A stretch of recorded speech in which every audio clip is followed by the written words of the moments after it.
গতুর মানুষের গরু ফালে দিই না টাঙ্কা টাঙ্কা হয়ে আছে এটা তো কিচ্ছু নেই। বিল্ডিংয়ের ঝুঁকিপূর্ণ পরিবেশের সম্ভাবনা ইয়ে না আরও নতুনভাবে সরকার তরফ থেকে কিছু চাই। চট্টগ্রামের বোয়ালখালী উপজেলার আমুচিয়া ইউনিয়ন স্বাস্থ্য কমপ্লেক্সটি দীর্ঘ 20 বছর ধরে পড়ে আছে অব্যবস্থাপনা আর অবহেলার শিকার হয়ে।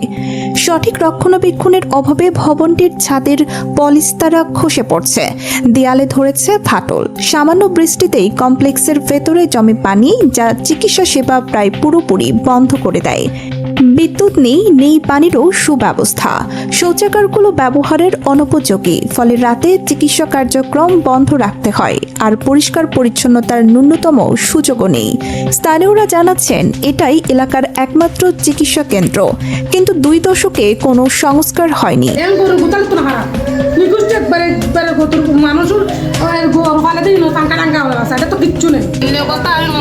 মানে কোনো হসপিটাল নদী মানে তেমন পাঙ্খা নেই এখানে বই তো না পারে এখানে মেরামতি নারা রুগীও লাগে এখানে বই ব্যস্ত এখানে বালা লাগে। সরকারের নজরদারি না থাকায় চিকিৎসা সেবা থেকে বঞ্চিত হচ্ছেন শত শত মানুষ। বিল্ডিংয়ের ঝুঁকিপূর্ণ পরিবেশের সম্ভাবনা ইয়ে না আরও নতুনভাবে সরকার তরফ থেকে কিছু চাই।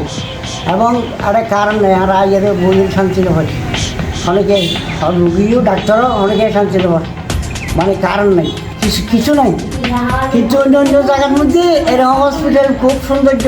জনস্বাস্থ্য বিশেষজ্ঞরা সতর্ক করছেন, এভাবে চলতে থাকলে ভবনটি যে কোনো সময় বড় দুর্ঘটনার কারণ হতে পারে। এখনই সংস্কার না হলে পুরো প্রতিষ্ঠানটি বন্ধ হয়ে যাওয়ার আশঙ্কা রয়েছে। একটি কার্যকর ব্যবস্থা এখন সময়ের দাবি। Desk news, Chattogram post.